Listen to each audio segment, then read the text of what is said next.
guys to like and share the video coming straight through the gate. It's the best way to actually support the platform. All right, now recently I came across information for Finsac. The report came out.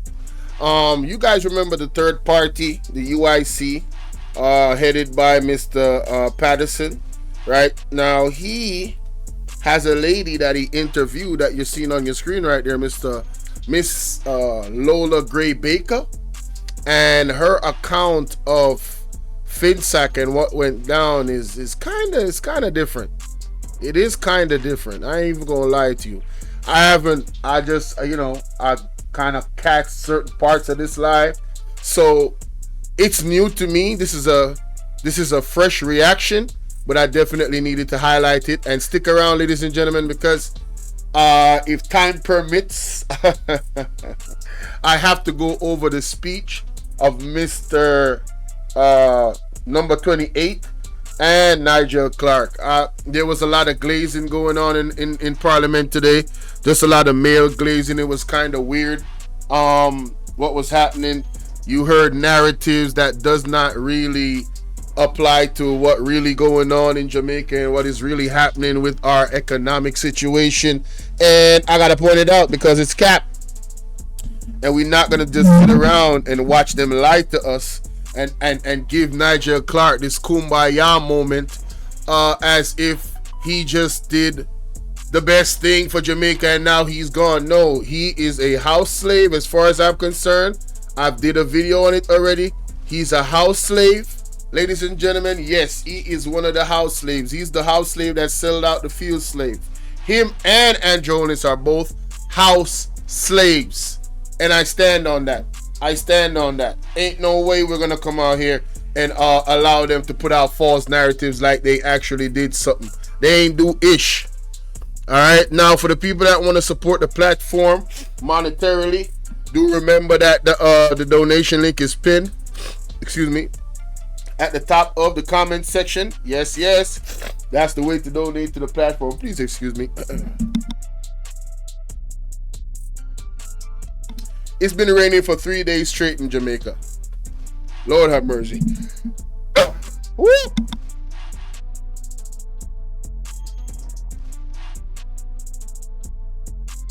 Anyway, I've been caught in the rain.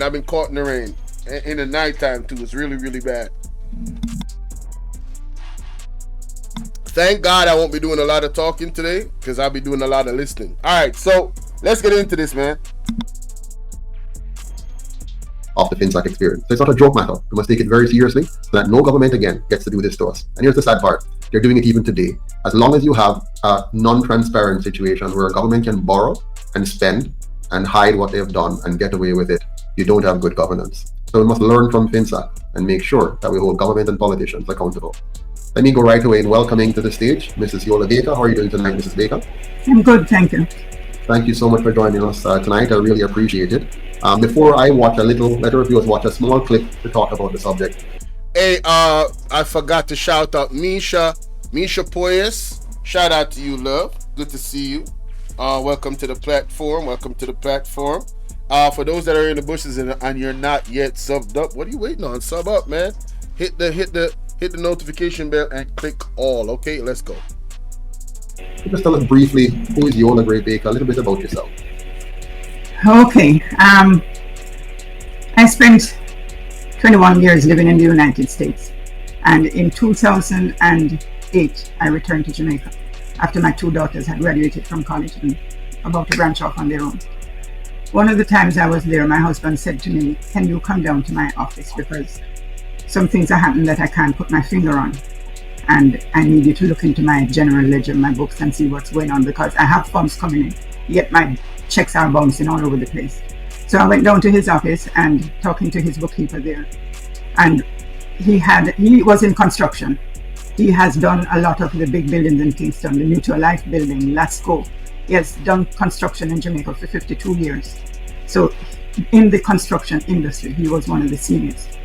And his MO, and most of those in the industry, when they get a project, what they would do is go to the bank, because usually the owner of the project doesn't give money up front for you to start.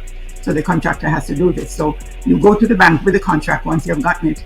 Depending on the size of the contract, you would apply for a loan. It would be a demand loan. And then this loan is not given to you in lump sum. It is paid to you on a monthly basis. And every month that you collect payment from the owner, you would pay down your loan, whatever the loan agreement asks for. So in looking at his books, I recognized, first of all, that one of the demand loans that he had, the interest that he was being charged was 18%. That's what he signed for, 18% interest on that loan. When I looked at the bank statements that came in from the bank, I realized that when the payments were made, the interest was compounded. It was charged on the demand loan and put in his checking account. The amount that was owed would be put in his checking account, and again charge an interest. So he started at 18%. That's what he signed for. To make a long story short, that 18% within a couple of months ballooned to 120% as interest. So he's going on and struggling really at this point. It's good for him that he had more than a couple of projects doing, but at the same time, the amount of money that he's owing to the bank, he had 4 properties that he had to put up as collateral for the loans, one including our home. All right, so what she just said coincides with what I heard Mr. Andre Horton say on Andre Stevens' show. There was a standard rate for the US dollar, and then they entered into some type of agreement to be in a fluctuated market. So that 18% that he was paying on his interest on his loan, and it's not just him, this happened to everybody. This is what I understand, and this is what I'm picking up so far. It ballooned to 100 and something percent because it was no longer a flat rate for the US dollar. It became from a flat rate to a fluctuated rate, meaning it could change however. And that change caused the people that owe money to the banks, their interest rates went way up. And this was due to a lack of US dollars circulating in the economy. Again, Andre Stevenson had an interview with Andre Horton. He explained why Finsac was made. It's because of that phenomenon. Now, I don't know if this interview and what they're saying, coming from somebody that actually experienced it, is going to be different. And this is why I'm covering, because we got to look at all sides, especially the side of the people that actually went through losing money. Now, she also just mentioned that he put up his house as collateral. Gentle people, do not put up your house as collateral for getting a loan from the bank. Do not do it. Just do not do it. The bank can be cutthroat if they want to be. Hey, it is what it. Just don't do it. It's not wise. Learn from this more than anything else. Let's listen. Sealed. Big up.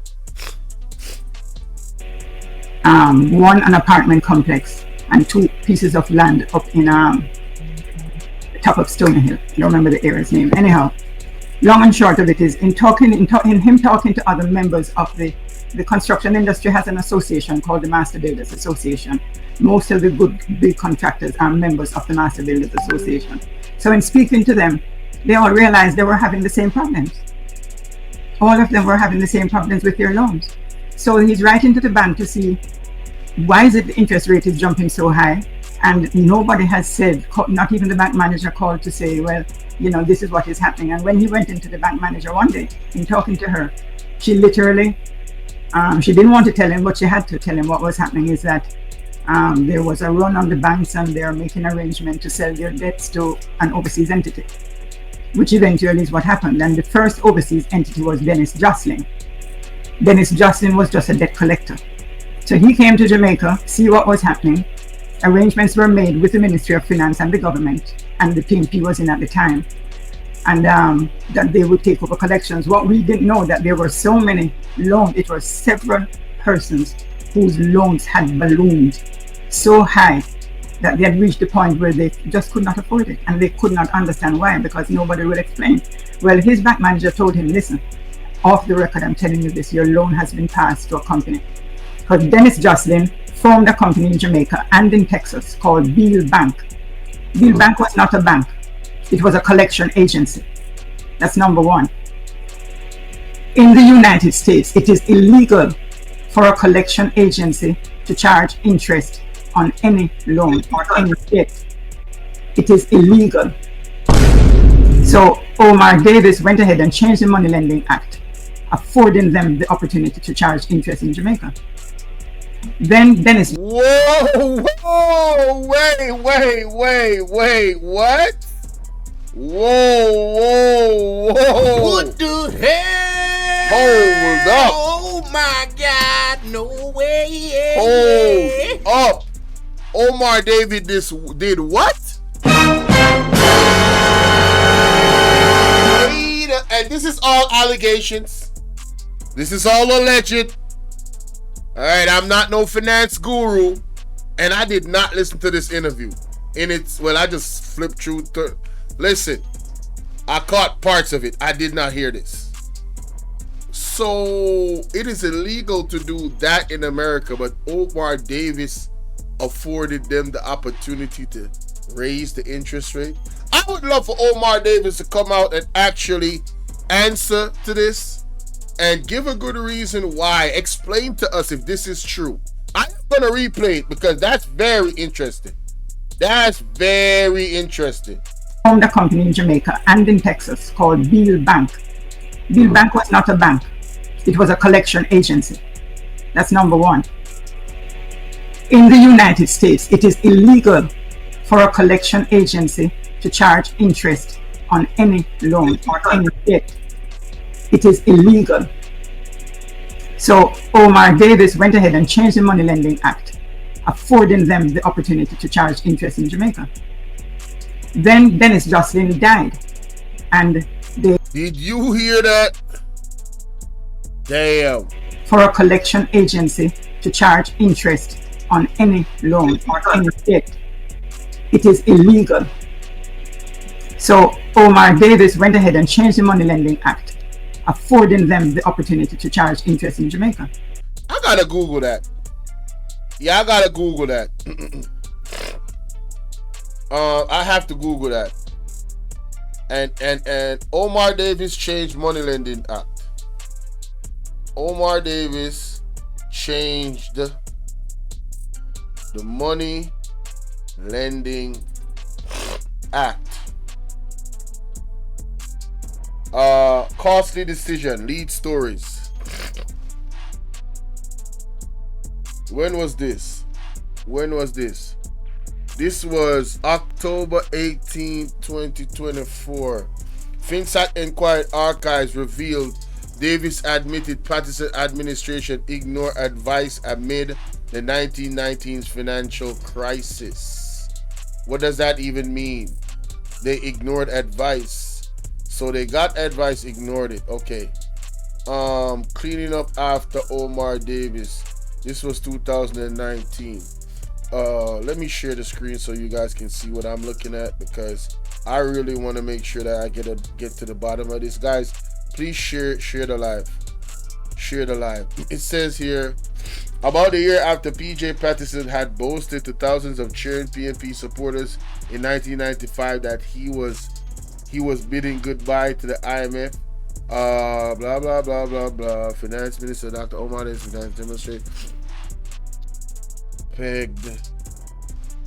Even coming to the Finsac inquiries indicates, at very least during the meltdown of the financial sector, which began in 1996, Omar Davis was in charge of something that he knew very little about, always giving the impression that then he was the smartest guy on the block.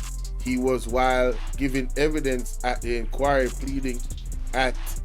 pleaded in at least one instance naivety. The convenience of that plea rings quite hollow after the ruination of the people's lives. As more is revealed, one gets the impression that the PJ Patterson had given him free rein to run like a blind, bolted bull through the China chop. Oh my God. This is the Observer, by the way. So, you know, hey, the Observer is allegedly, you know, yeah. Anyway, in listening to the evidence coming out of the inquiry, one does not want to make the early conclusion that the set madmen were in charge of the finance ministry during the 1990s.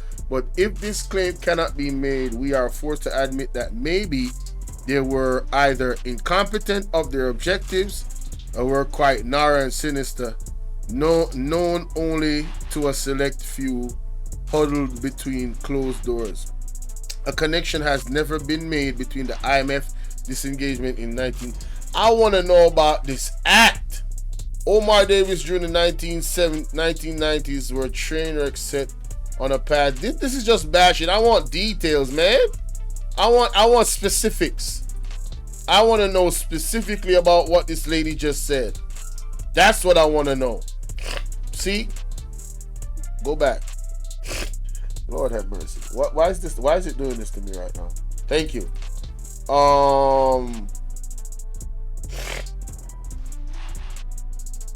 Okay. Omar Davis changed the Money Lending Act. Maybe I should ask the question. I should put did Omar Davis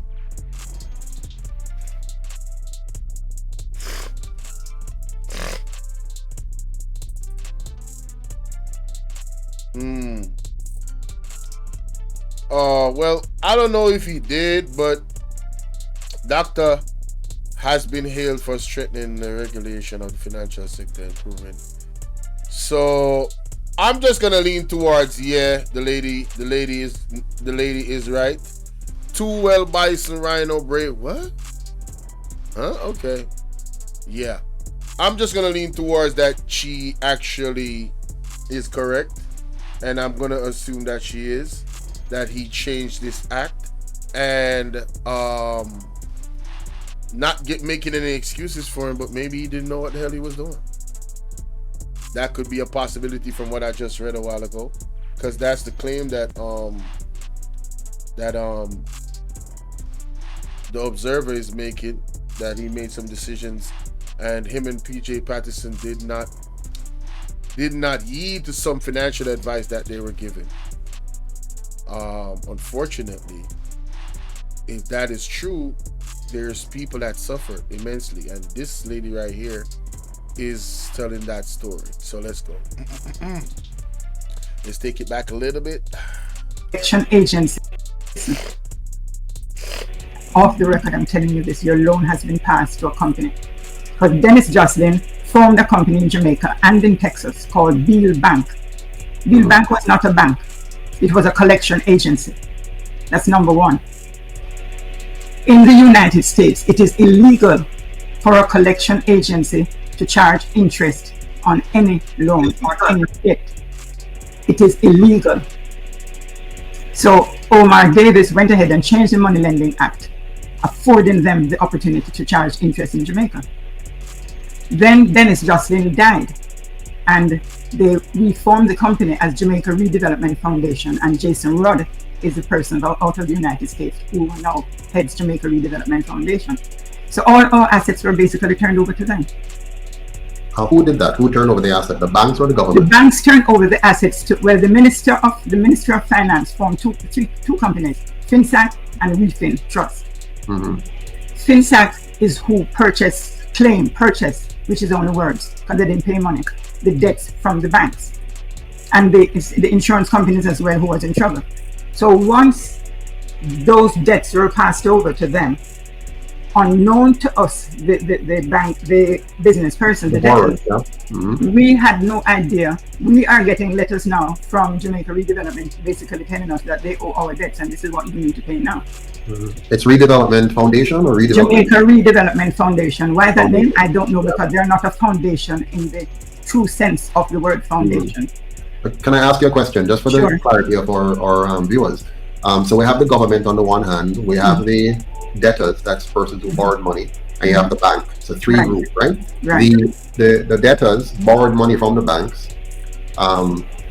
There became a problem with the banks, meaning the banks were now calling the loans. Was that the case? They weren't really calling them in. They were just the interest rate just kept going up and up and up, because my husband borrowed $10 million. Mm-hmm. He paid back $52 million. Mm-hmm.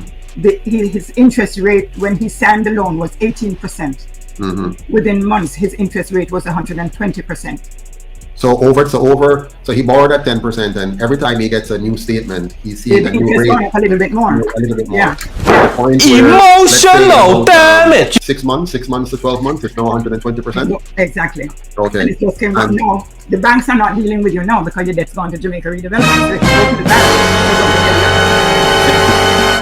my husband borrowed $10 million. Mm-hmm. He paid back $52 million. Mm-hmm. His interest rate when he signed the loan was 18%. Mm-hmm. Within months, his interest rate was 120%.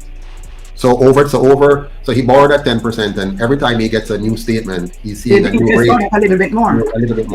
Yeah. To the point where, let's say in about 6 months to 12 months, it's now 120%. Exactly. Okay. And it just came out now. The banks are not dealing with you now because your debt's gone to Jamaica Redevelopment. So if you go to the bank, they're going to tell you have to go to Jamaica Redevelopment. But before we go to the redevelopment, so while he was with the bank, what was the name of that bank that he was with at the time? NCB. Mm-hmm. So he borrowed $10 million from NCB at 18%. Yeah.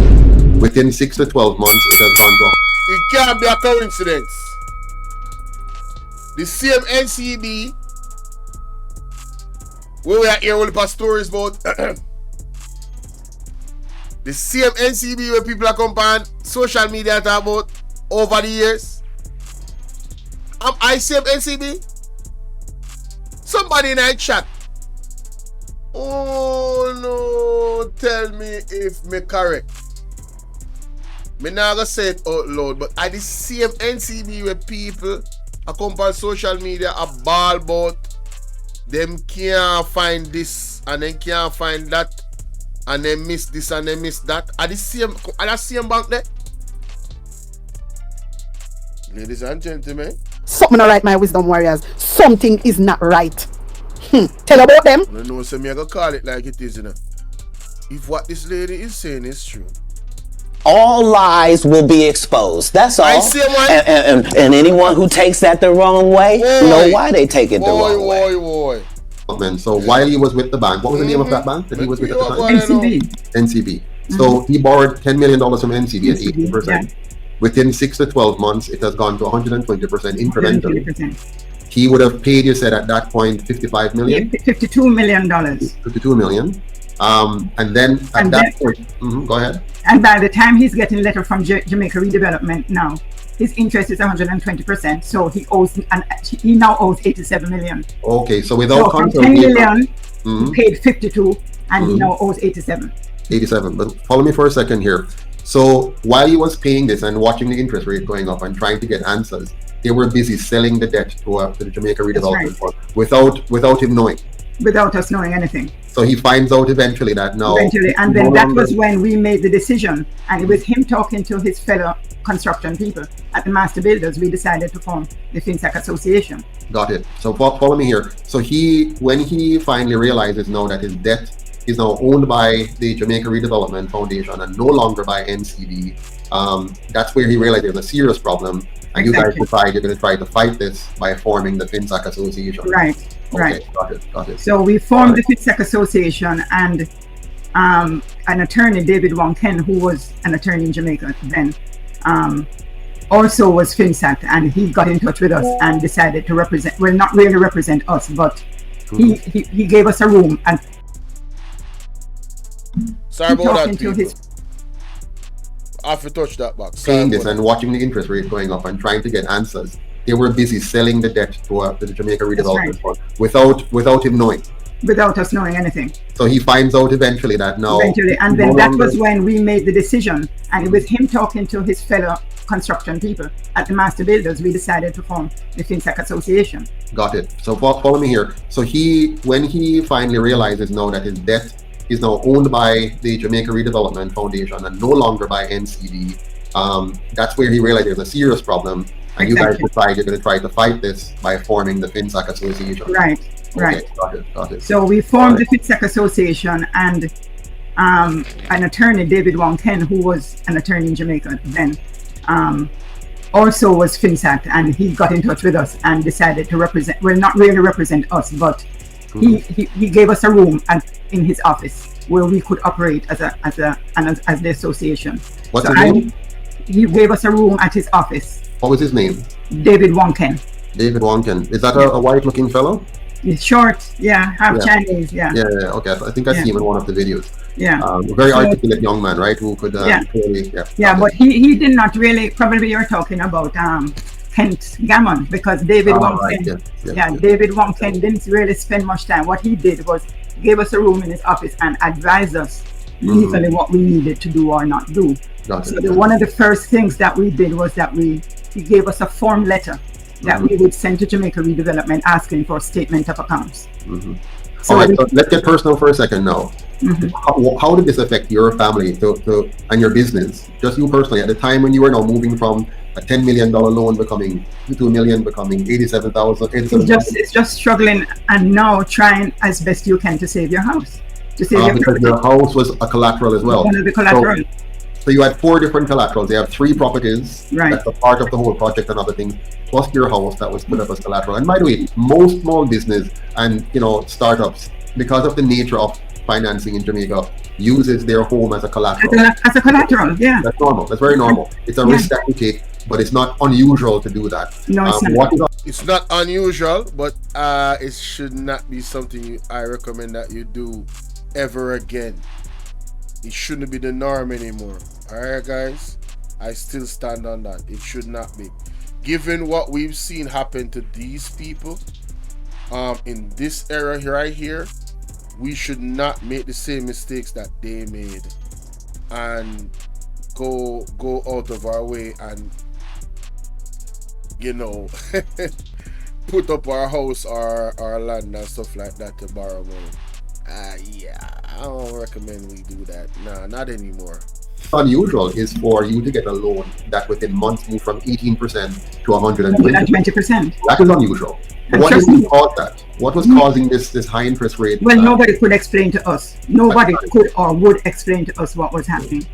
I know that David himself, he had a property out at St. Thomas that he was losing, and eventually he made arrangements, and for some reason, shortly after that, he decided to leave Jamaica. He just couldn't operate here anymore. Now, give our listeners and viewers an understanding of the time span in which things went from, because I'm sure there's a point where you're just doing business. You have built developments, you have sold developments, business going okay, you borrow at 18%, that was okay, you pay back your loans, your revolving loans, you're moving on. So that was happening before. What time period did you suddenly have this shift whereby the lending environment just got suddenly different, where you're now seeing it was less than a year, and actually how we found out, my husband had gone into the bank to do something, and he knew the bank manager personally, and in talking to her, she told him what was going on, and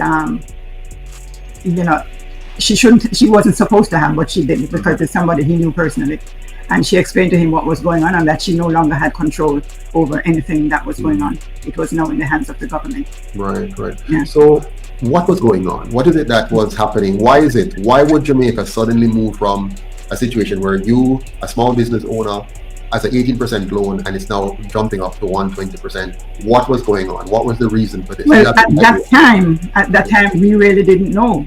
Because no explanations were given to us, and although after we formed the association, we started writing letters to the finance minister, who was Omar Davis at the time. As a matter of fact, there is a speech that Bruce Golden gave in, I think it's 2008, his parliamentary speech in Parliament, where he mentioned what was happening to the Finsac people, and that something had to be done to alleviate the situation, and it had to come from the government. He was the only government minister that has ever spoken words that would be of benefit to us, the business people. And that was in 2000 2000 8, Eight. 9, 8. I think it's 2008. Because he was in office between He was in office, 2007 and 2011, right? Right. Now, prior to that, so Finsac was happening around 19. What year were you experiencing this? 1990? 19. It's about 98, 99. 98, 99. It could be up to 2000. Could be up to 2000. Okay. So at that point, the PNP was in government now from 1989. Right. Right. You know, all the way through to, I think they lost the 2007 election. Yeah. So all that time they were in power. So government affects interest rates in a country based on their monetary policies. If government is borrowing in the market, then if their borrowing rate that you're getting is competitive, meaning it's better than what the banks are getting from you, the small man. Yeah, it's supposed to be. Right. So what will happen is if government is giving a higher return, meaning giving higher interest to those who are lending to government, meaning because anybody can buy a bond in government, treasury bonds and so on. Yeah. And you're going to have more and more banks now wanting to lend to the government. To lend to the, exactly. To you. And exactly. so your debt now becomes an unprofitable debt for the bank. And they want to get rid of you to get rid of me. Buying that. My goodness. But at the same time, they want to get rid of us, but they're not getting rid of our property. So they find ways to keep the properties. Oh yes, because the property is collateral. So what they have done, by pushing up the interest rates, right, they make the loan unserviceable. That's right. So you are unable to service, and now they can simply come in and take your collateral. That's right. And they can then sell your collateral for any amount they want. Any amount they wanted to. As a matter of fact, I tell you something. There was sell your collateral for any amount they want. What you mean? And this I'm live on Bolo V&R 2.0 too, y'all. And what I'm pissed about is that on both of my platforms, YouTube ain't sending out my notifications, man. I got smoke with YouTube, man, but that's another conversation. Guys, like and share the video. All right. What is being revealed in this dialogue right here is very, very interesting, to say the least. Government treasury bonds and so on. Yeah. And you're going to have more and more banks now wanting to lend to the government. To lend to the, exactly. To you. And so your debt now becomes an unprofitable debt for the bank. And they want to get rid of you to get rid of me. Buying that. My goodness. But at the same time, they want to get rid of us, but they're not getting rid of our property. So they find ways to keep the properties. Oh yes, because the property is collateral. So what they have done, by pushing up the interest rates, right, they make the loan unserviceable. That's right. So you are unable to service, and now they can simply come in and take your collateral. That's right. And they can then sell your collateral for any amount they want. Any amount they wanted to. As a matter of fact, I tell you something. There was the accounting firm, the international accounting firm. I think it's Deloitte and Touche. Yeah, Deloitte and Touche, yeah. Deloitte told the government when they formed Finsac that it was illegal for a government to, because Finsac is not a government agency, it's a private company. Wow. Okay, and they also formed Refin Trust, which was also a private company. What's that trust? Refin, R-E-F-I-N Trust, T-R-U-C-S-T. Up to this day, I don't know what the purpose of Refin Trust was. Spell that again, R-E? R-E-F-I-N. It's refinancing. I think that was supposed to be trust. That they were supposed to be working with the debtors to see how they can repay the loan, to give them a time, to give them an amount that they could afford. I think that was what it was about. But when Deloitte and Touche realized that the properties were being sold, they told them a government cannot form a private entity and use it to take people's property and dispose of them. It is illegal. So really, the government had a choice to make, apart from who created the problem, because I think there are two sets of things creating a problem here. One is those who are running the financial institutions themselves may have been culpable in some practices. And then now the government, which is responsible for regulations, they may have been lax in their regulations. And then thirdly, the monetary policy, which created a high interest rate environment that causes the small and medium businesses now to not be able to access credit, that also created a problem. Exactly. And then they compounded this problem now by building a solution that is more geared towards helping people take away your assets rather than a solution. Wow. So, bro. So all right. Let's put it into context. Did Omar Davis understand what he was doing, or didn't he? That's the main question. Because whether he knew or not, the judgment is going to waver. If he was incompetent and he didn't know, and he genuinely was trying to do something that is for our best interest, that's a big difference. But if he did not know and he did something, what he did, the actions that he took really hurt the people. The people that are hurt don't care if you're Omar Davis. They don't care if you're Nigel Clark. They don't care who you are. They were hurt. They were the ones that lost their properties. Right? Now it's an amalgamation of things. So everybody has a point then. The blame can be spread around when it comes on to the Finsac era. Blame can be put onto PJ Patterson, Mr. Omar Davis. Blame can be put onto the actual system itself, that everybody was affected by it in other countries. What happened to Jamaica, it affected other countries. But the decision that other countries made was what made the difference for them. So it seems as if, what I'm understanding from this, in trying to help Omar Davis and PJ Patterson, look like they hurt the people that were in those positions. And this is what I'm understanding. And if this is true, take out politics out of it. The people should get an apology. They should get an apology for their incompetence. And the full Finsac report needs to be released so we can finally put this to bed. Because one of the things that is happening is that if we really truly want transparency in Jamaica, one of the things that is happening is that one side of the party is using against the other side. But the blame is there for the other side too. The whole thing that made that whole environment happen, it wasn't just the PMP, according to what I've read and understood, and what was shown to me. The JLP got a lot of blame to be put in there as well. So, this is why I don't like the Jamaican style of politics here in Jamaica. Ryan Campbell, what up, my brother? I'm live on both platforms, Bolo V&R and Bolo V&R 2.0. I got smoke with YouTube. My people is not getting my notifications. But anyway, guys, if you sub up, click the bell and click all. And join my WhatsApp community. Number is 1-876-451-6535. Reach out to me. And yeah, you could join that way.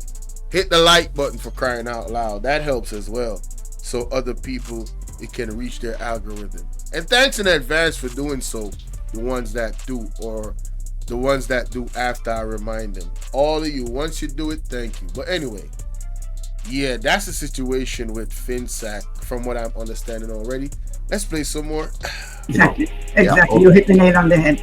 Yeah. So it went on, and still we are hoping to the point where this is where Kent Gammon, the other attorney, who came in and tried to help us representing some of the debtors and trying to make arrangements with them, to no avail. But even himself did not realize the deep, I would call it any more than criminality that was going on within the institutions. He never realized it, because when I tried and explained it to him one day, he said, Yola, that cannot happen. I said, well, trust me, it is. He eventually realized. Let's hear a little bit from the what the news had to say about this a few years ago. And welcome to the Business Day. I'm Andrea Chisholm. Almost 3 decades after the financial meltdown of the 1990s, Jamaicans still do not have an account of the circumstances surrounding the events. That's because the report from the Commission of Inquiry, which examined the financial sector adjustment company Finsac, has not been published. Finance Minister Dr. Nigel Clark says the company is almost dissolved, but still no word on the report. TVJ's Andy Legley explains. Over the last 10 years, the government spent more than $150 million on the Finsac Commission of Inquiry. since 2009, the Commission has promised to release the findings of its report. Those promises have gone unfulfilled, and since then, the Commission has had challenges of its own. For example, in 2010, the court ordered that the chairman of the Commission, Justice Boyd Carey, be removed from the post because of suspected biases. And in 2016, Secretary to the Commission of Inquiry, Fernando de Peralta, passed away.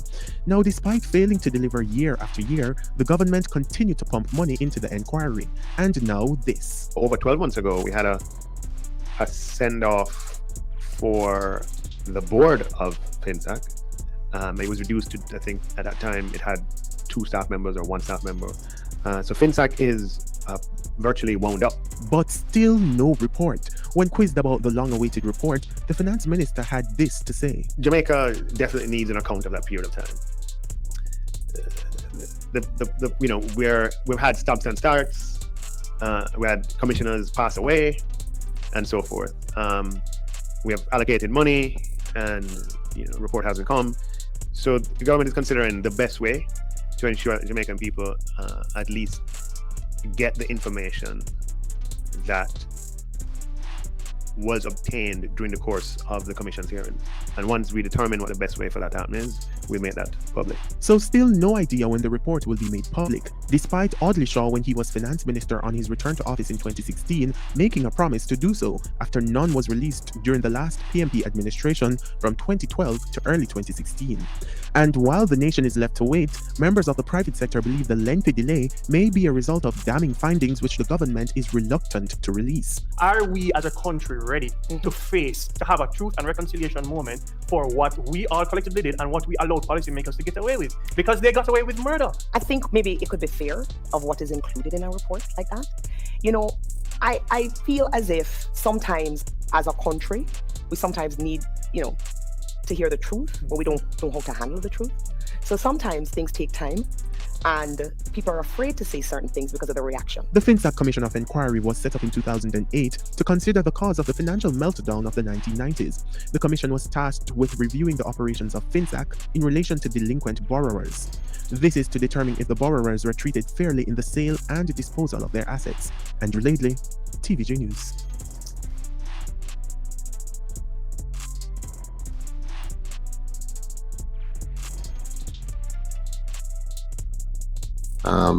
Can you hear me now? Yeah, I'm hearing you now. Right. But Carey that they referred to, he was supposed to be the chairman of the inquiry. I was on a flight to Florida one morning, and so was he. I met him on the flight. And during the flight, I went and sat down beside him, and he was explaining to me the issues that he was having. He was, I think, a constitutional court judge at one time. He had retired and returned to Jamaica. His wife wanted to go into business, a small business, doing same thing I was doing, fashion designing. When he went to the bank to apply for a loan for her, he said the interest rates were ridiculous. And he told her, listen, not at these interest rates. It didn't make any sense. And that was it. He never had any loan. Good for him. I don't see how he could have compromised anything.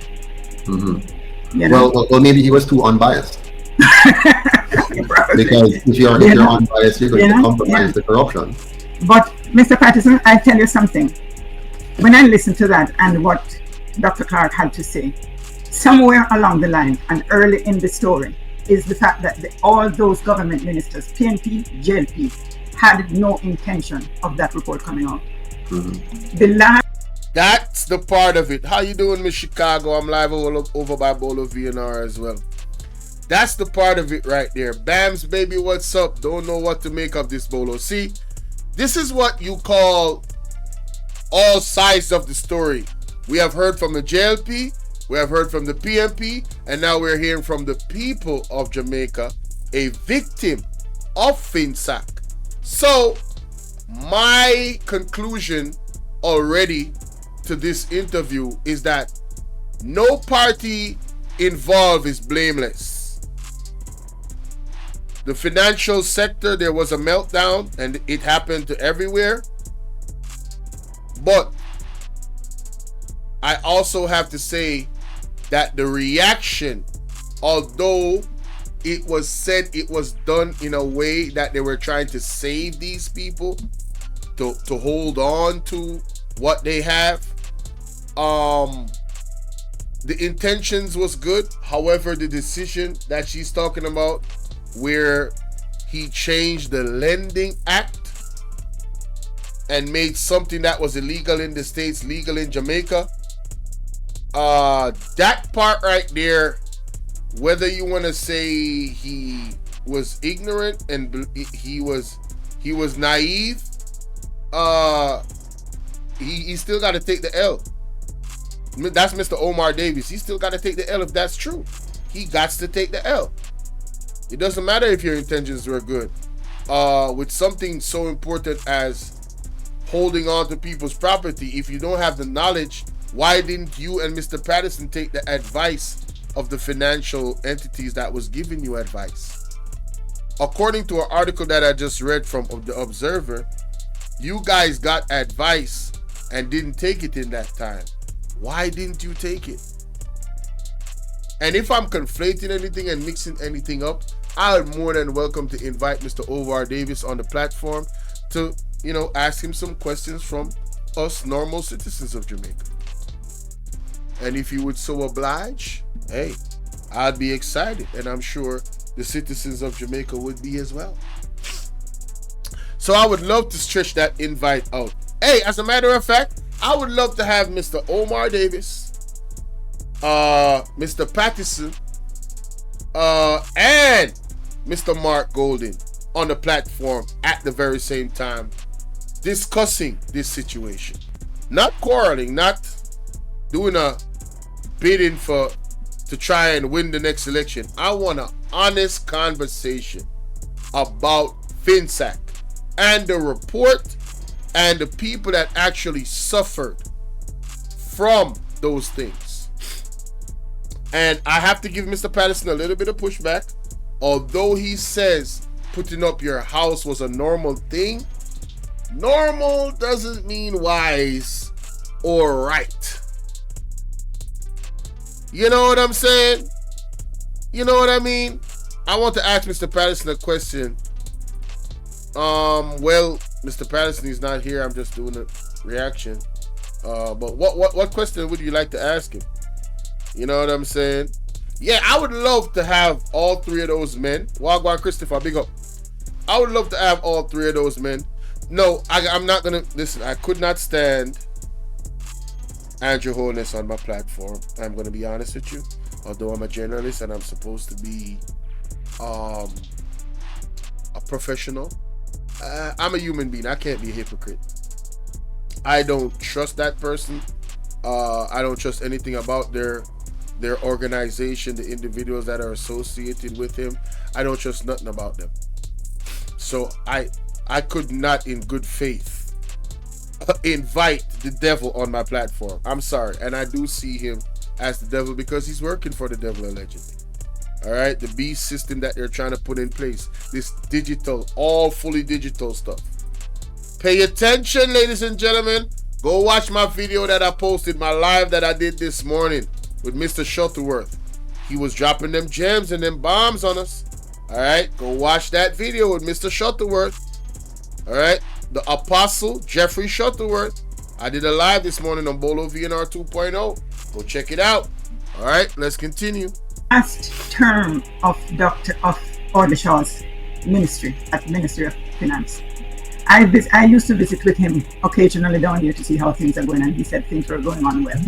There was a lady that he had hired to deal only with the Finsac, with the commissioners, anything they needed. It was her responsibility.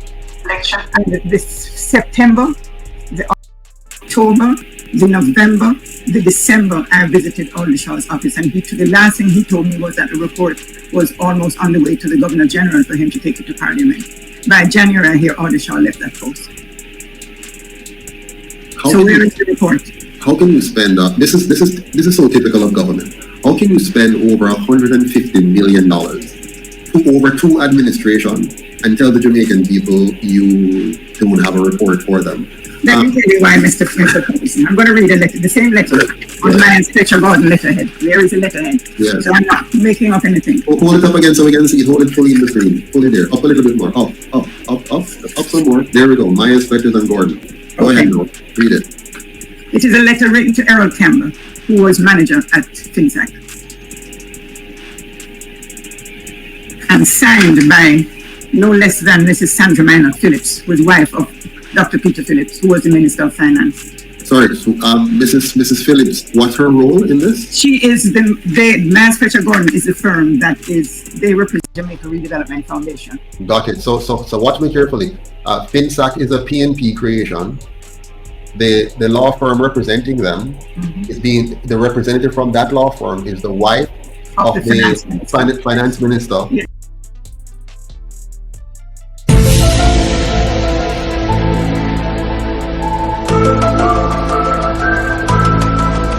Now that is another bombshell, ladies and gentlemen. If I'm keeping it a buck, I'm keeping it a stack. I told y'all I'm not JLP or PNP, I'm not UIC, I'm not none of that. So you telling me allegedly that Omar Davis's wife ran the law firm that was assigned to the Finsac company? Something not right, my wisdom warriors. Something is not right. Tell about them.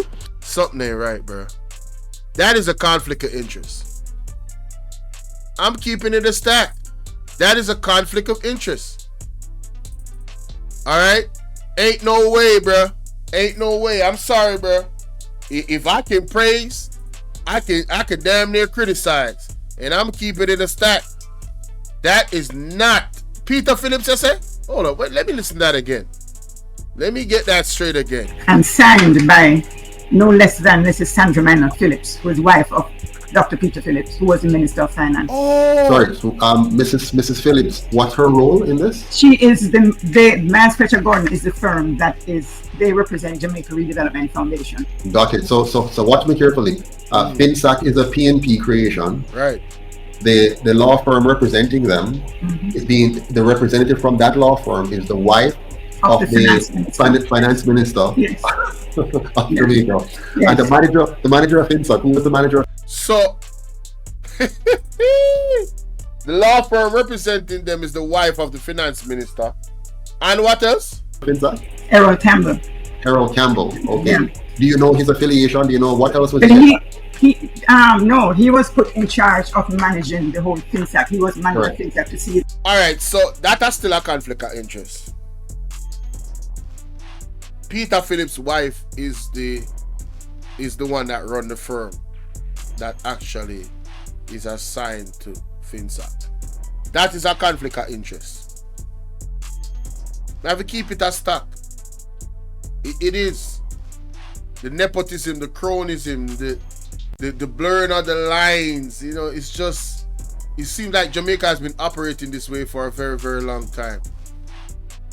Enough is enough. Enough is enough. Enough is enough. Yo, you know how I know these people are messing with my numbers, bruh? I notice a cap where the number goes, and it never goes over that cap in who is watching me when I'm live, especially when I'm talking about certain things. They are staggering my numbers, man. Because I'm up here telling the truth, or I'm up here deciphering some of the dark, evil, wicked things of this Mason order. You guys gonna attack my platform? Well, guess what? All of my subscribers, I'm taking my talents to Patreon.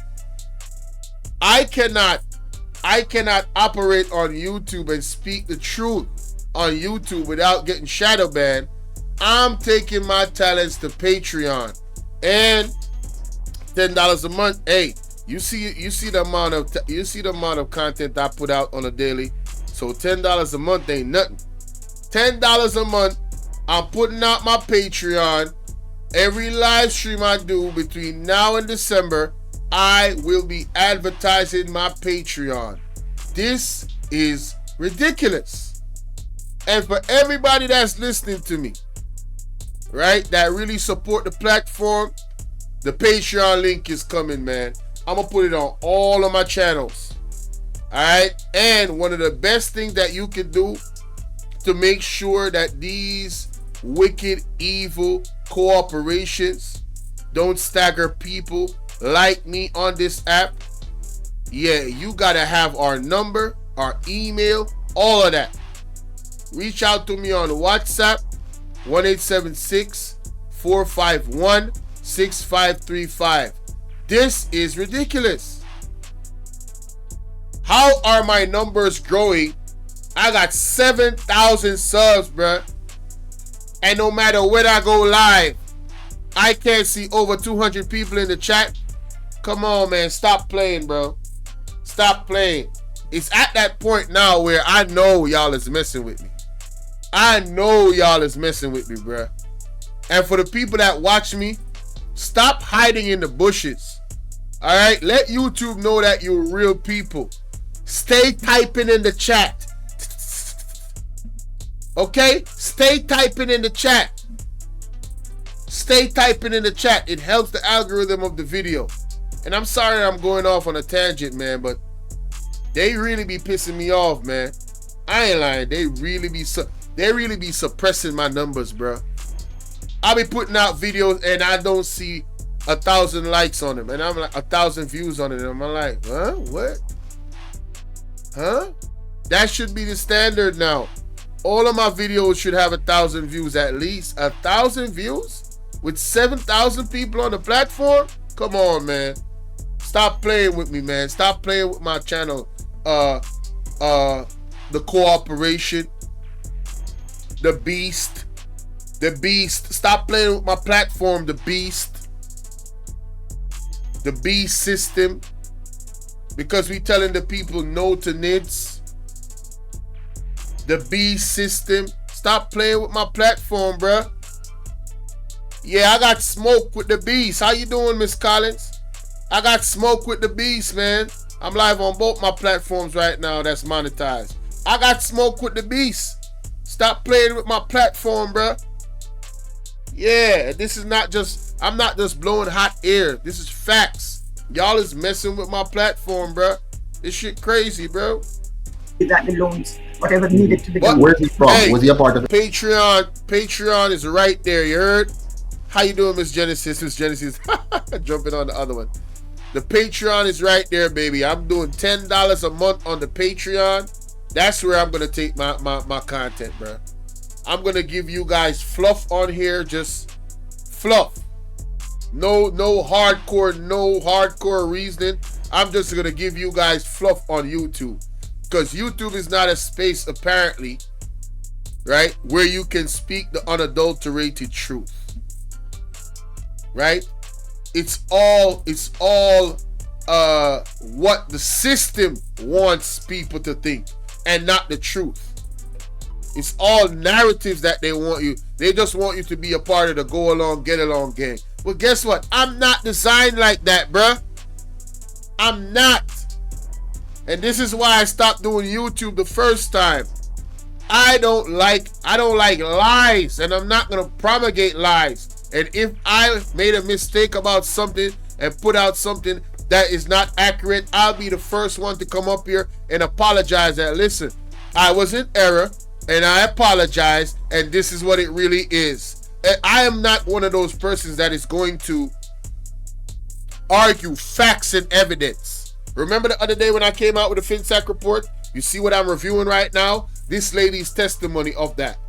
And what she talking about is a little bit different from what I understood a few, like 7 days ago, right? So when I incorporate all the information that I now have, including hers, I'm now coming to a new understanding. You get me? We in the learning process, bruh. Come on, man. Stop playing with me, YouTube. The cooperation, the beast. I see y'all. I mean, well, Mr. Shuttleworth already told me that y'all was going to do this. Y'all was going to attack people's platforms that actually are speaking truth. Yeah, that's waking up the people. Trying to open up their third eye. Joanne Sinclair, salute. Any other previous organizations before? Not that I know. Not that I'm aware of. And Jamaican? Is Jamaican? Jamaican, yes. Okay, yes. All right. No, this letter refers to one of the debtors. I'm not going to call the name. I'm going to put my name instead. Yes. It says, attention, Mr. Errol Campbell. Dear sir, We represent Jamaica Redevelopment Foundation, Inc., and have been asked to respond on its behalf to yours to it of November 3, 2008. As our client is the entity that stepped into your shoes as creditor of the Bakers, we are astounded that you feel free to copy them, and should put in parentheses, an adverse party in the litigation of caption, with your correspondence to our client, or to even contemplate divulging information to them at all, as any such communication would seem to constitute a breach of your contract with our client. We remind you that under your contract with our client, you have transferred to our client, and should underline and put in bold, all of your rights to give and receive reports in relation to all loan agreements and credit and security reports. Furthermore, as of the closing date of your agreement with our client, all rights and responsibilities with respect to the servicing and administration of the assets passed to our client. Given the terms of our agreement, including those referred to above, it is inconceivable that you could be, 1, contemplating giving any information of any kind to the debtors after the transfer of your interest in the receivable to our client, and 2, asking our client to delay the exercise of its rights following the court's order that it is entitled to exercise. Please ensure that you do not give any report of any kind to any debtor. You may instead refer them to our client for any information they need in relation to their account. We would also be obliged if you will tell us to whom the attorney that represented the client was, is as we know that you have also copied him with your letter, and it's signed by Sandra Minor Phillips. Yes.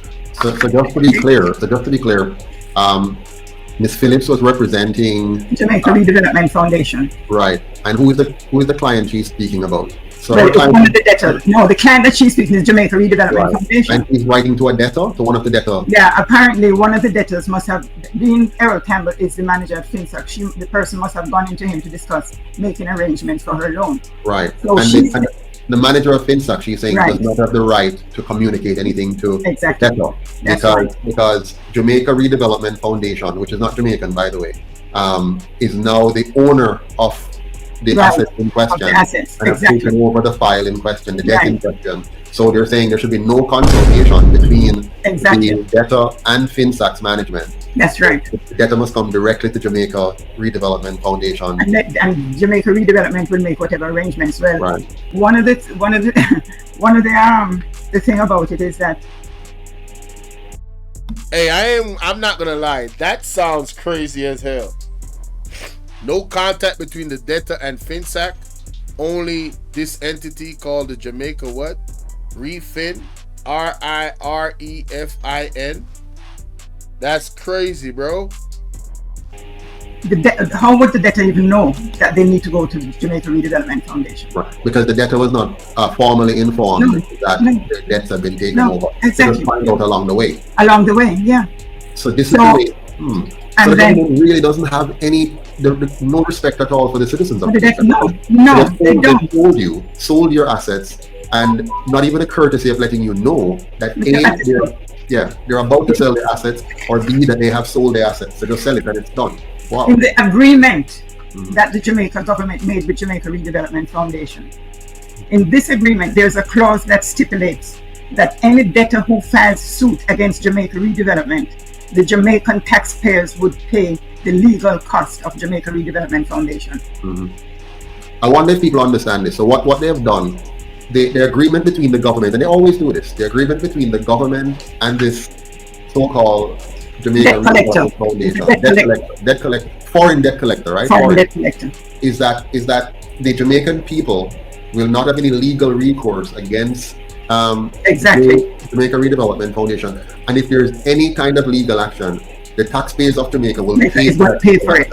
So we're going to pay on both ends. We're going to pay lawyers to go after you, and we're going to pay by our tax dollars to fund you. Jamaican, and they are collecting. Remember how much they bought out the debt for? 5 cents in the dollar. Yes. In fact, in one case, I was looking at a story recently where they say in one of the situations, they bought the asset for about $30 million, or $29 million, and they resold that asset for over $90 million. That's right, and that happened in probably most of the cases. Which means there was really no loss at all on the debt, you know. So they stole your asset because they took it away from you. Yeah. If, for example, if and correct me if I'm wrong, if they had come back to the various debtors and said, listen, your loan is underwater because of the high interest rate policies of the government, so we're going to have to settle debt. So we're not going to have to sell your assets and whatever if you can't find a way to service it. And now they pursue to sell your assets. Let's say you had a debt of, your husband had a debt of $87 million, according to them. Supposing your assets could have been sold for $150 million. They have nothing to lose, so. Right. So they'll get back their $87 million, and you and then some, and then some.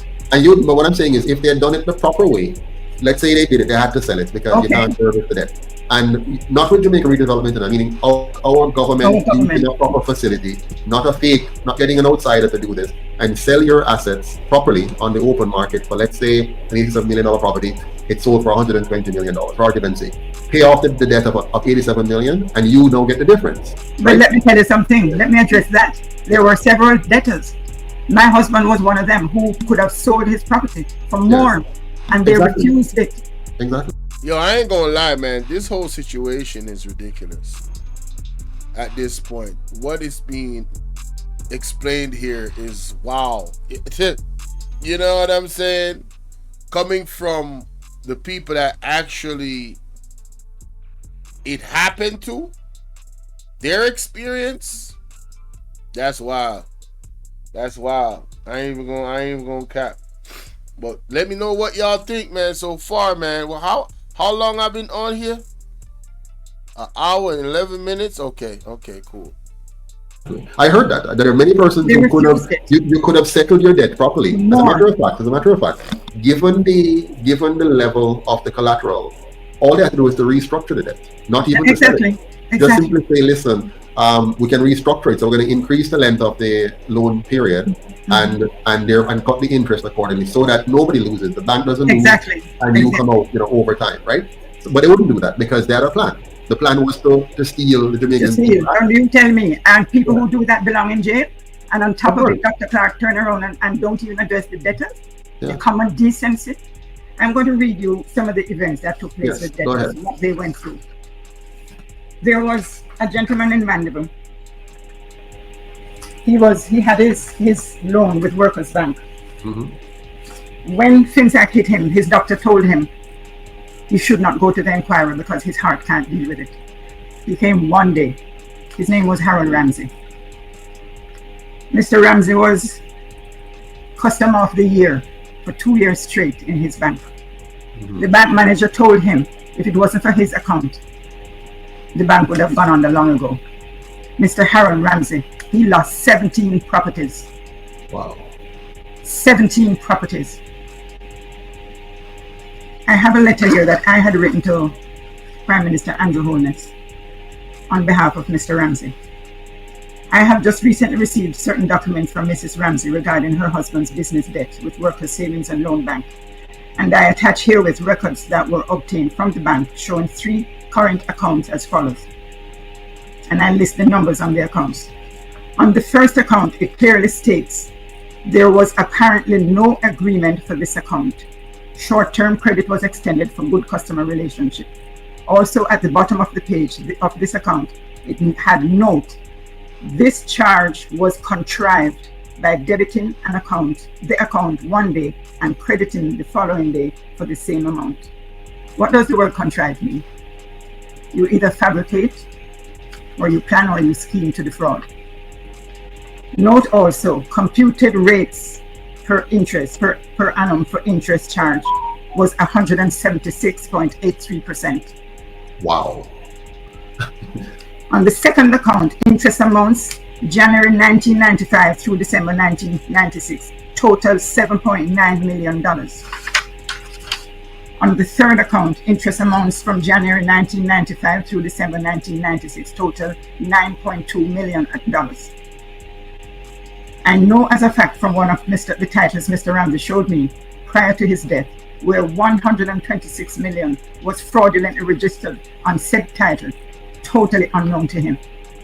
hold on. You said fraudulently, which meant somebody went Somebody else. and borrowed Somebody within money. the bank, money. Somebody within the bank went in and borrowed money against $126 million on his time. against his property without him knowing. Now, hold on. That is fraud. That is fraud. Something not right, Now- my wisdom warriors. Something is not right. Tell about them. All lies will be exposed. That's all. And anyone who takes that the wrong way, know why they take it the wrong way. So the government of Jamaica did not pursue that They didn't even respond. They did not even respond. Mr. Ramsey literally lost the will to live and refused to be hospitalized or to eat until he succumbed to his brokenheartedness, and he died shortly thereafter. His wife called me a few weeks ago. She got an invoice from Jamaica Redevelopment Foundation for her husband for over $700 million for interest charges.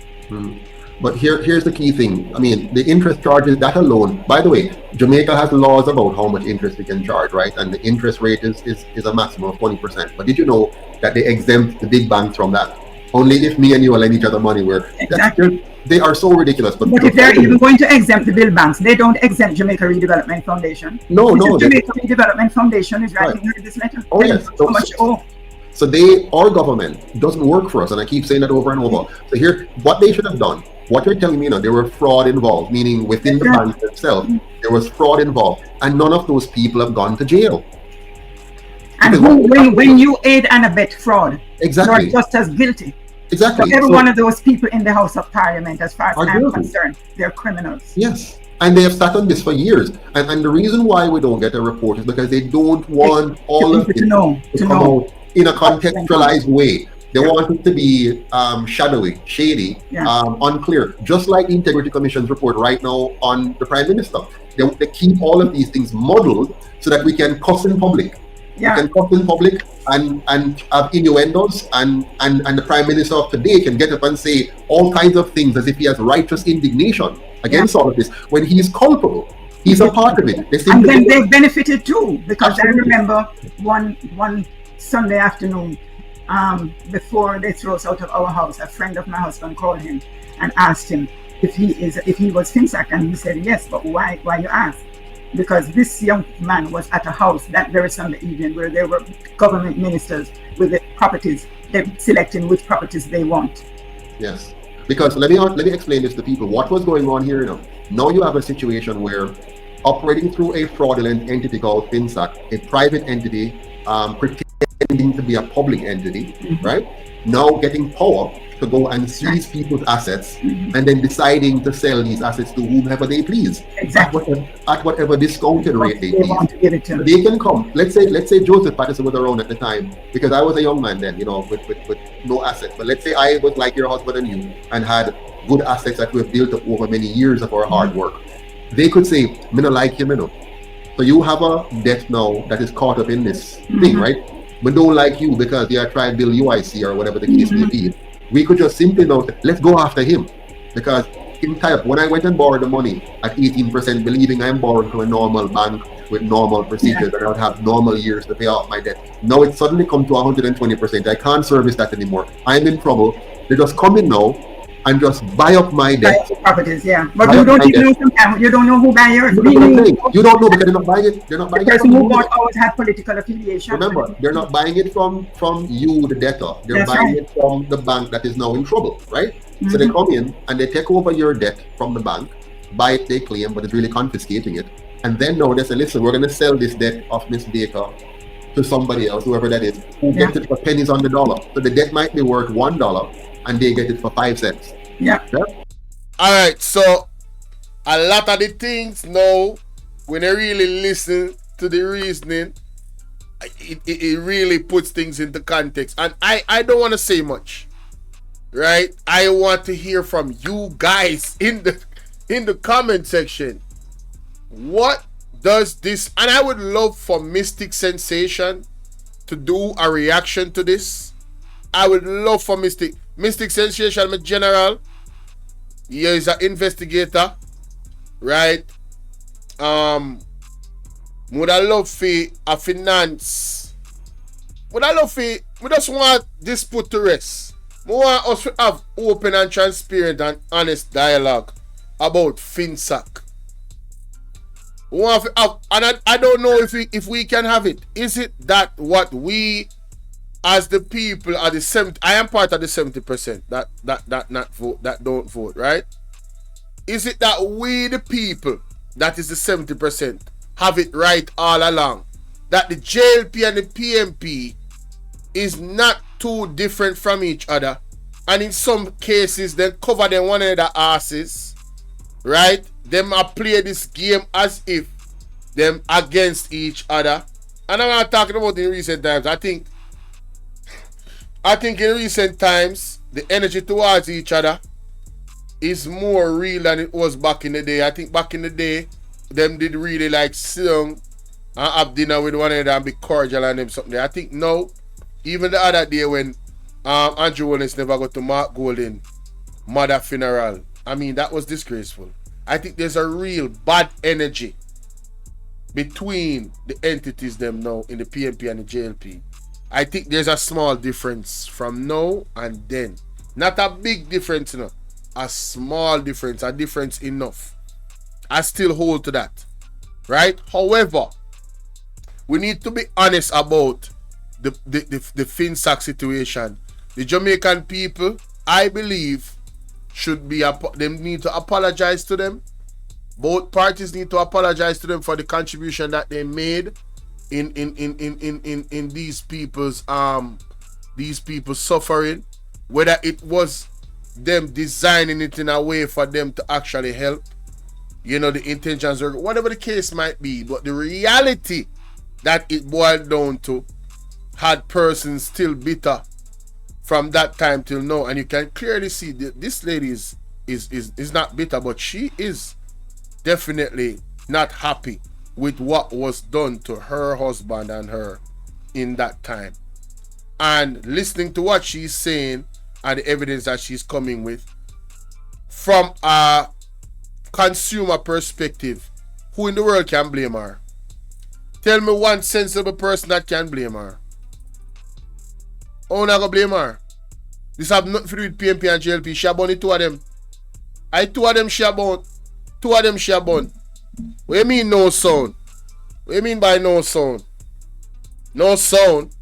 No, something wrong with the ear, Karen, something wrong with the ear thing, man. My microphone work very, very well. And then they turn out. So there are some people in Jamaica now who have gotten very wealthy, and they now try to pass off themselves as being shrewd entrepreneurs. They're now telling you that I might make my money already, you know. So yeah, exactly. So I might make my money already, and they're talking as though they made legitimate money. But it's not legitimate. You're a part of a scam, and Jamaica is full of scams. Yeah, but Dr. Davis testified. The banks were literally verbatim. That at the inquiry he testified, the banks were dealing in activity that would turn my hair white, and he stipulated that documents were sent to the Director of Public Prosecution. Why would a document be sent to them if there wasn't criminality?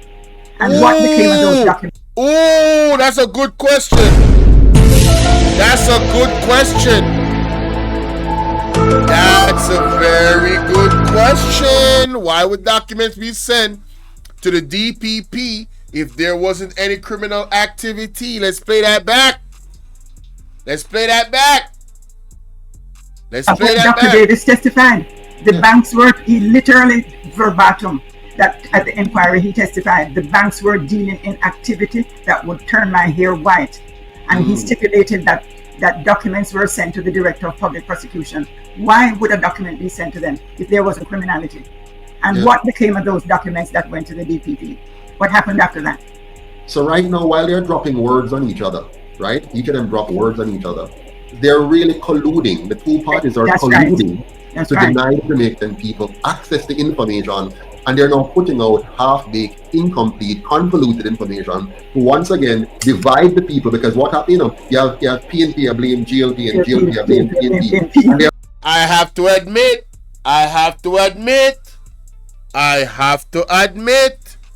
the man does have a point. This Finsac report needs to be put out because it's definitely creating a divide between the people of Jamaica. Oh, a PNP fault. Oh, a JLP fault. How about maybe it's both of them fault? And let's get to the specifics of who specifically within the PNP and the JLP is both their faults. Let's get the names. Let's get the full report, shall we? And Mr. Mark Golden, sir, when you win the next election, we are charging you to make sure the full report, all reports, SSL, Finsac, every scandal known to the PNP and the JLP. We need a full report of every. It is time to lift up the skirt of both parties, and wherever the chips fall, let them lay. We are tired of the hypocrisy. We're tired of the game. I know I am. Are you? Are you guys tired? Because I know I am. I'm sick and tired of this shit. They've always gotten us in that mess where we're busy now cussing each other rather than realizing that it's two Samphire man in the business. It's two Samphire party, and they're playing us against each other and hiding the facts from us. Oh, and just so you know, Mr. Mark Golden and what's his name? What's his face? The Prime Minister, number 28. This is the mentality of 70% of the Jamaicans. That's why the voter turnout is less than 30%.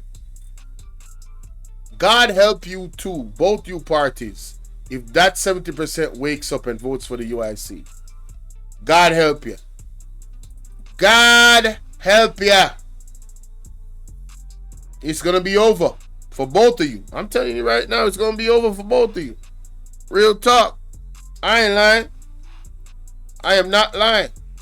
So if you guys continue to lie or hype, give people half truths, and I'm talking to both the JLP and the PNP, well, the Great Awakening is happening. That's all I'm saying. I want to play something else for you, Madam Baker and our viewers, just so we get a little bit more context again about this. So follow me on this one here. Okay. Another report. The United report detailing the events that led to the collapse of the financial sector in the 1990s has been languishing, and the opposition Jamaica Labour Party JLP says that's unacceptable. The opposition has been calling on the government to provide the additional funds the Finsac commissioners say is needed to provide its findings. Opposition Senator Dr. Christopher Tufton argues that the Finsac report is critical to understanding what led to a very difficult chapter in the country's history. He says the findings are also important to the overall reform of the financial sector. They are still uncertain. We've had many theories, we've had many explanations, but the legitimate entity that was set up, that was established, Mr. President, to provide an attempt to understand the circumstances that led to the financial sector meltdown, and by extension, the benefits of learning from what went wrong so we avoid doing so in the future, is still inconclusive. And to my mind, if we are going to reform the system, which this forms part of, right, by allowing the central bank to have greater authority, greater power for oversight, then those reforms should flow from some policy position. And part of that policy should be influenced by our experiences, not just what we have to conform to internationally, but what our own experiences and the impact of those experiences on ensuring a properly functioning financial system. The Finsac Commission of Inquiry was established by the former JLP administration in 2008. The commission began sittings in 2009 and was expected to last for 6 months. However, at the end of 2011, the commissioners did not produce a report. The commissioners have been demanding an additional $10 to $20 million to publish its findings. However, the government insists sufficient funds were already presented to the commission. Speaking recently in the Upper House, Dr. Tufton called on Justice Minister Senator Mark Golding to advise the government to provide the funds needed to release the report. Now notice that the commission was started by the JLP administration pretending as if they care and if they really wanted the report. You heard Christopher Tufton being very adamant on how important it is, but later on you're going to see that they really don't care one level or another. And now they're making it the issue of an additional 20 million. Now later on you're going to hear Nigel Clark telling us that they're going to set up all kind of university fund for them to study the issue, and it can be good for academics and so on. So they're going to find money for that, but they could not find money to give us the final report. They already spent over $150 million and going to use money as the excuse for not presenting the report. But let's hear the rest. So I want to use the opportunity, Minister, to make a call to the government, through you, to revisit the Finsac issue. Let us try to bring some conclusions to it. If for any no other reason, to inform those who will be placed in the position to provide personnel capacity oversight to ensure that the legislation that is being proposed today, which I support, can be administered in a manner that is as efficient as possible to achieve the ultimate objective of not getting back to where we have been in the past.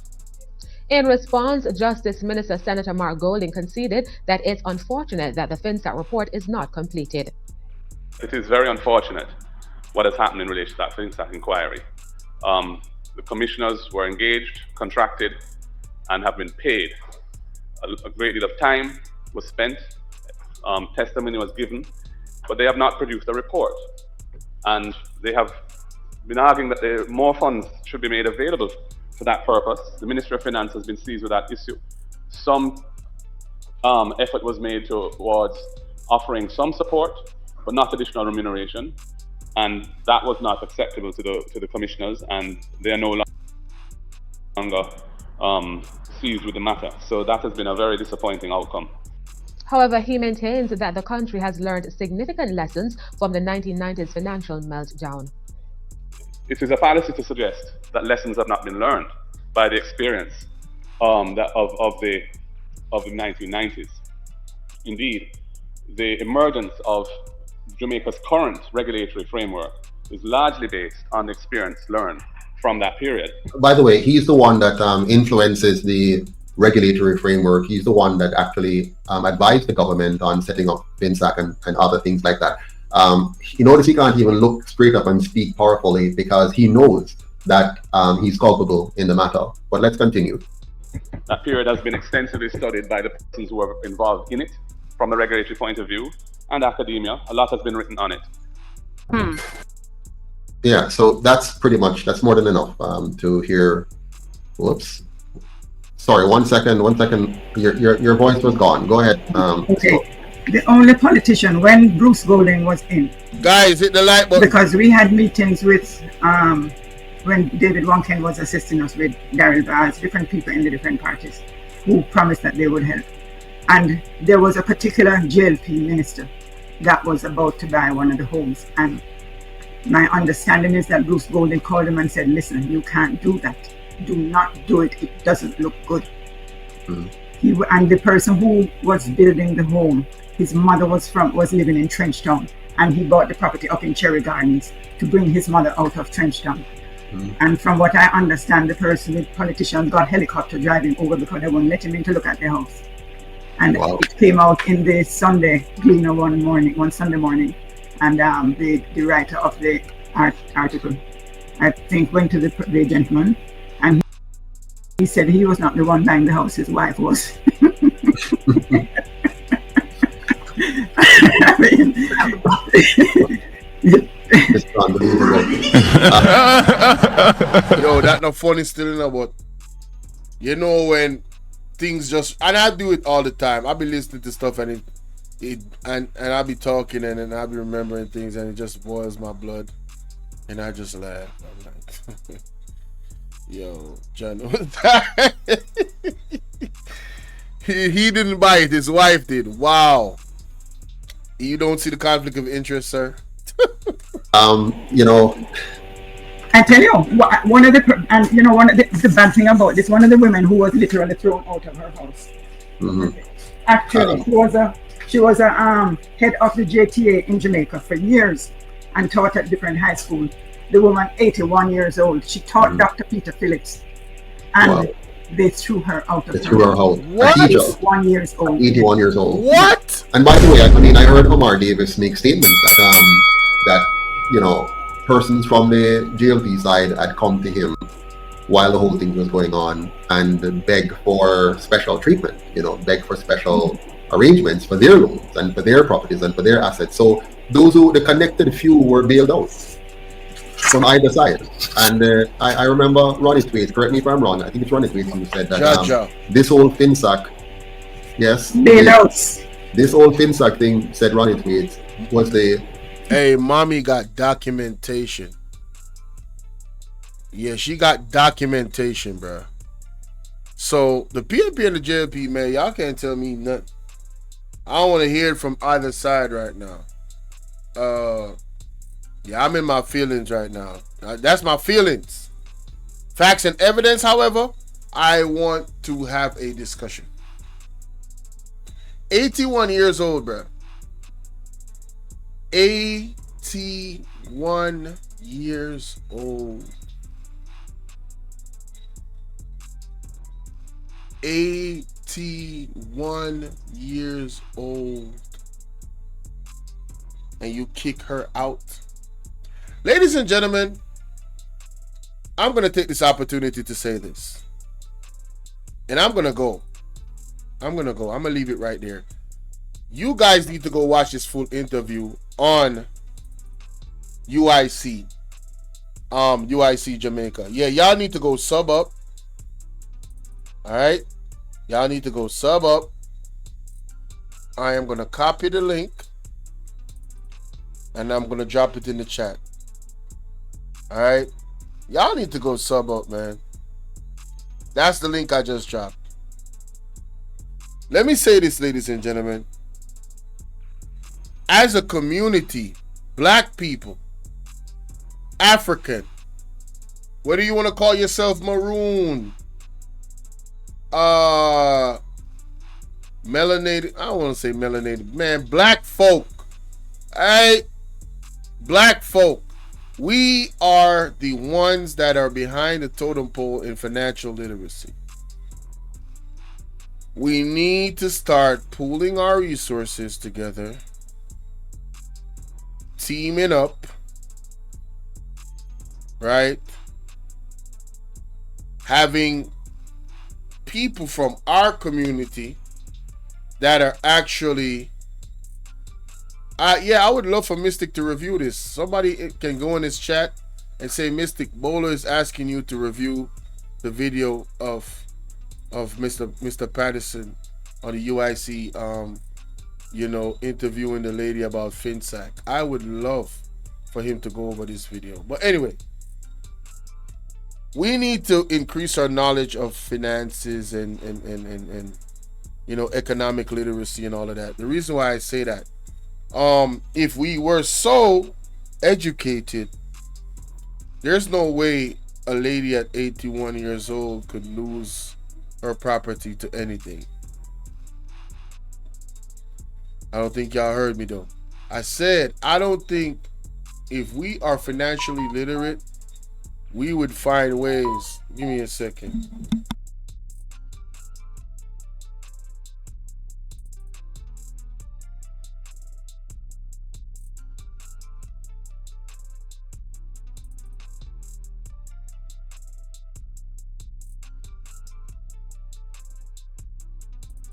Yeah, I think we need to find, sorry about that, guys. I think we need to find economic and, financial knowledge. We need to incorporate that because you could have your assets in a way where you can never lose them.